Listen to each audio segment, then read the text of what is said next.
À l'ouverture de l'Assemblée générale annuelle, le secrétaire général de l'ONU met en garde contre un hiver de groupes qui se profile à l'horizon dans un monde paralysé par les divisions malgré les crises qui s'amoncellent de la guerre en Ukraine au réchauffement.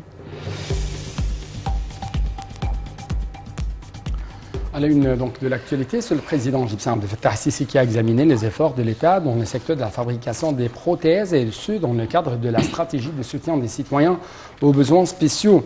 Le porte-parole de la présidence, l'ambassadeur Bassam Radi, a déclaré que le président Sisi avait enjoint d'établir un complexe industriel complet pour la fabrication de prothèses en coopération avec les grandes compagnies étrangères célèbres dans ce domaine.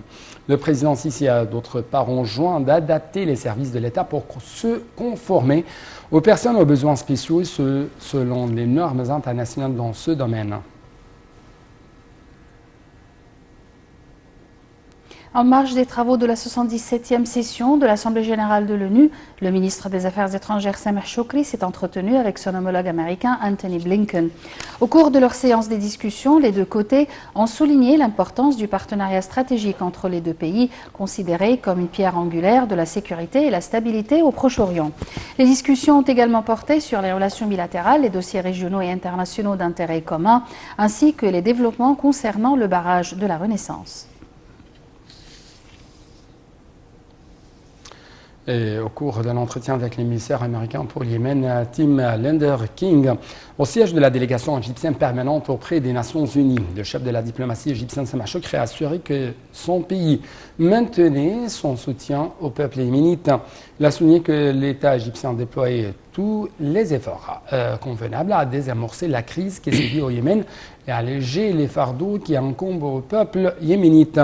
Lors de l'entretien, M. Shoukry a étalé les efforts de l'Égypte et qui contribuent à instaurer la trêve conclue entre les parties au Yémen en avril dernier. Le chef de la diplomatie Sameh Shoukry a d'autre part rencontré son homologue française Catherine Colonna. Les deux côtés ont examiné les diverses relations bilatérales. Shoukry a souligné que l'Égypte comptait sur les positions françaises constructives pour soutenir les efforts visant à apporter la stabilité dans de nombreuses zones de conflit dans le monde, notamment avec la présidence française du Conseil de la sécurité qui coïncide avec la discussion de nombreuses questions d'intérêt commun égyptiennes, notamment la situation en Libye, en Syrie, en Irak et au Soudan. Les deux ministres ont également échangé les vues sur nombreuses questions internationales et régionales. Le chef de la diplomatie égyptienne Sameh Shoukry s'est d'autre part entretenu avec son homologue chypriote et Ioannis Kassoulidis. Les deux ministres se sont mis d'accord sur le renforcement de la coopération commerciale et économique entre les deux pays, d'activer les mémorandums d'entente et signés dans le domaine de la liaison électrique.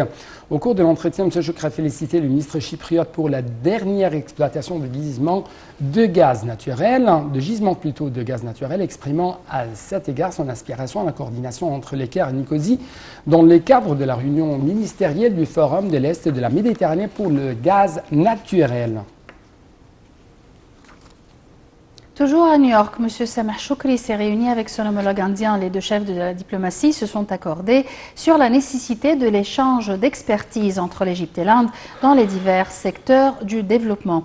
Au cours de la réunion, M. Shoukry s'est félicité de l'attachement des sociétés indiennes à investir en Égypte, en particulier dans le domaine de la production de l'hydrogène vert dans la zone économique du canal de Suez.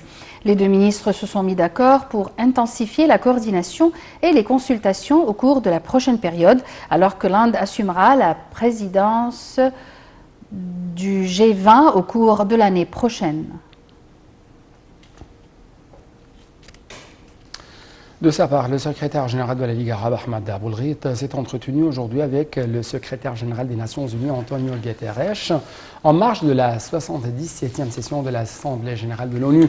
Les deux responsables ont affirmé que la cause palestinienne représentait une priorité pour réaliser la stabilité et la prospérité dans la région.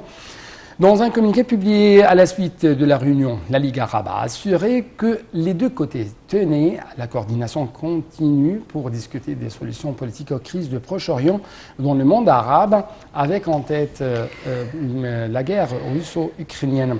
Aboulghit a exprimé son appréciation du rôle joué par l'ONU pour arriver à un accord sur les cargaisons des céréales ukrainiennes et leur transportation aux marchés mondiaux en dépit de la guerre, appelant à cet égard à la poursuite des efforts onusiens pour éviter les dangers d'une crise alimentaire internationale.